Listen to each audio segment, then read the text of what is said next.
पंखों के बिना चिड़िया का संघर्ष। एक घनी जंगल के बीचों बीच एक छोटे से घोंसले में एक चिड़िया पैदा हुई।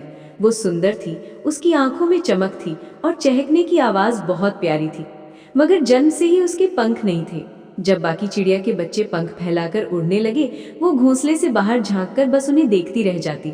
उसका दिल भी उड़ान भरने को तड़पता, लेकिन किस्मत ने उसे पंख नहीं दिए थे। शुरुआत में उसे बहुत दुख हुआ। वो सोचती कि शायद वो किसी काम की नहीं है।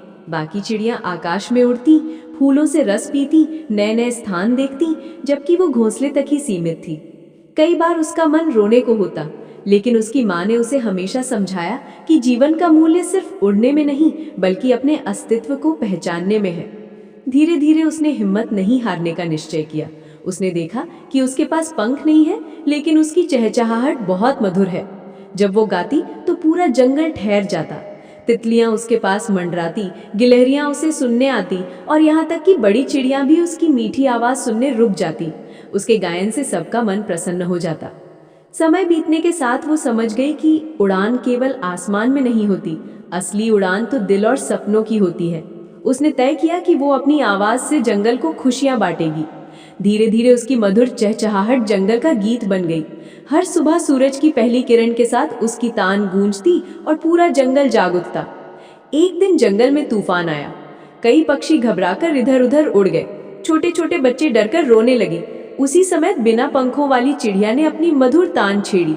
उसकी आवाज ने सबको शांत कर दिया। जानवरों को हिम्मत मिली और उन्होंने मिलकर तूफान का सामना किया। उस दिन सभी ने महसूस किया कि चिड़िया भले ही उड़ नहीं सकती, लेकिन उसकी शक्ति सबसे अलग है। उसके बाद से जंगल के सभी जीव जंतु उसे दिल की उड़ान कहने लगे। अब वो कभी खुद को अधूरा नहीं समझती थी। उसने ये सीख लिया कि भगवान हर किसी को खास बनाता है, बस हमें अपनी ताकत को पहचानना होता है। इस तरह पंखों के बिना चिड़िया ने संघर्ष करते हुए ये साबित किया कि उड़ान केवल आसमान में नहीं, बल्कि आत्मविश्वास और हिम्मत में भी होती है। उसकी कहानी हर किसी के लिए प्रेरणा बन गई, जो अपने जीवन में कठिनाइयों से जूझते हैं।